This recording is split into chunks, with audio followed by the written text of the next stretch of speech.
Pastor Felipe, cuidado com a natureza, capítulo 13. É, a gente sabe que existem outras cosmovisões que lidam com esse assunto, né?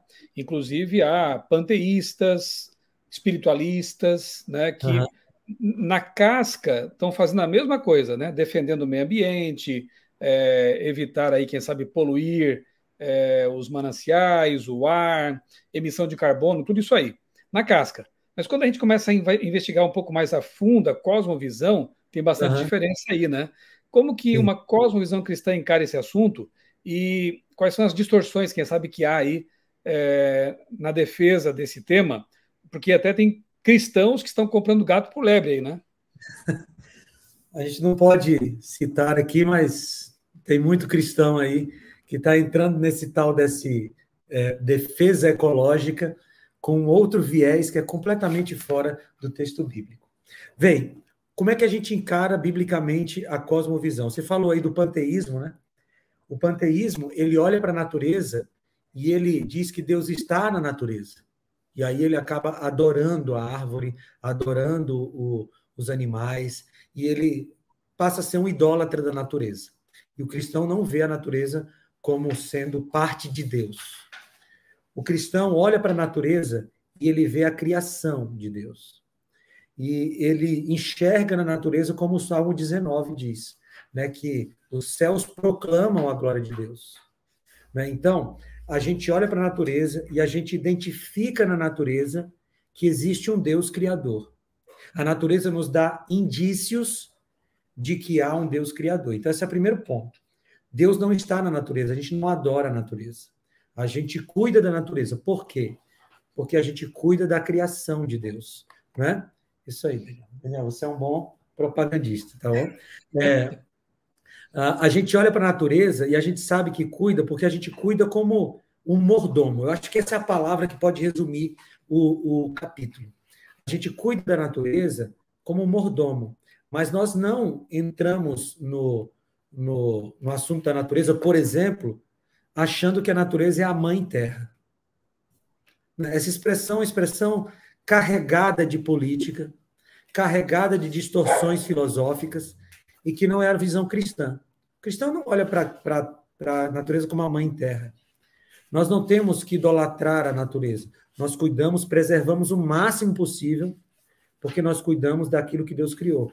E nós cuidamos da natureza como nós cuidamos do nosso corpo. Porque alguém diz assim: por que eu vou cuidar da natureza se ela vai ser destruída e transformada e recriada? A gente cuida porque a gente cuida do corpo também. A gente sabe que se Jesus não voltar nos próximos 100 anos, nós vamos morrer. Por que a gente toma remédio quando está doente, faz atividade física? Para a gente ter a melhor saúde possível enquanto nós estamos vivos. E é assim que a gente olha para a natureza. A gente cuida da natureza para a gente ter o melhor mundo possível, mas sabendo que essa natureza não vai ser salva. A gente olha para a natureza sabendo que a gente só vai ter uma natureza ideal quando Jesus voltar e transformar tudo. Então, o cristão cuida da natureza porque ela é criação de Deus. Mas a gente não idolatra a natureza. E uma coisa mais, Michelson, o cristão não entra em movimento político para proteger a natureza, porque essa não é a missão do cristão. Aliás, o cristão nem precisa de movimentos políticos para cuidar da natureza.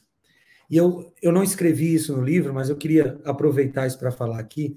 O cristão não precisa do ativismo negro, o cristão não precisa do feminismo, o cristão não precisa do ativismo gay, o cristão não precisa de nenhum tipo de ativismo para tratar as pessoas com respeito, para cuidar da natureza.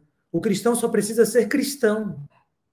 Se Sim. ele for cristão, ele vai tratar as pessoas com respeito, ele não vai ser violento com ninguém, ele vai cuidar da natureza, porque a Não será Bíblia dá racista. conta de tudo, não vai ser racista, porque a Bíblia dá conta de tudo isso.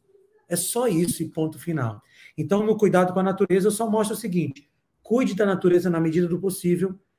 Você não vai encontrar Deus na natureza, mas ela vai te dizer que há um Criador e é a Ele que você tem que adorar. Inclusive, o conceito aí que alguns têm disseminado está teologicamente equivocado, né? Temos que salvar a terra. Não, você não vai salvar a terra. ela está Dizem. profeticamente destinada a uma recriação, destruição Aham, seguida de recriação. Então, o que temos que fazer é preservar a terra, assim como o pastor Felipe bem comparou, né? Preservamos o corpo também nas melhores condições possíveis. é, Então, nós temos que salvar as pessoas, preservar a exato. terra e Aham, aguardar a recriação do planeta, né? Cuidado, é então, isso com mesmo. algumas ideias como ecoteologia, né? Ecossocialismo e por aí vai, porque eu vejo assim uma grande esperteza do inimigo, né? Ele pega algumas causas que são genuínas, que Uhum. nascem de necessidades reais, como por exemplo o combate ao racismo, combate ao Sim, sexismo, o combate, né, à depredação da natureza, à degradação da natureza, tudo certo. Mas ele mescla ali cosmovisões que não são a bíblica. E a pessoa acaba comprando um pacote de ideias que vai afastá-la da Bíblia. Então, como disse o pastor você foi, pode terminar, completa aí. basta-nos ser cristãos bíblicos que nós já Aham. seremos pessoas corretas em relação a todos esses aspectos. Não, você foi cirúrgico, Michel. É, há uma mistura mesmo. Porque esses assuntos que eu trato lá no capítulo de sexualidade, como, por exemplo, o feminismo, né, o combate ao machismo, o sexismo como um todo, se a gente for cristão bíblico, a gente não vai fazer diferença entre valores de homem e mulher, um vale mais, outro vale menos. A gente não vai tratar ninguém com violência. A gente não precisa do ativismo gay para a gente não ser homofóbico. Não precisa. É só ser bíblico.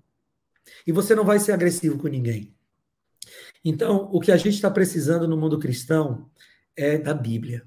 Cara, eu tenho um grande sonho, que esse livro aqui, ele leve as pessoas para a Bíblia. Entende? Ele mostre para as pessoas que a Bíblia é importante. Eu acho que eu até escrevi alguma coisa dessa lá no final. Eu escrevi alguma coisa nesse sentido, que o meu grande sonho é que esse livro leve as pessoas. É, aqui, ó, no último parágrafo, vou ler para você, me permita aqui, Michel. Eu uso óculos, sou completamente dependente deles. Não consigo ver a vida direito sem eles.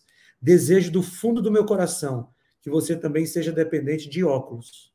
Não esses comprados em óticas, mas os óculos espirituais, os quais o ajudarão a enxergar o mundo através das lentes do Evangelho. Então, meu grande sonho é que esse livro faça as pessoas despertarem para ver a vida a partir da Bíblia.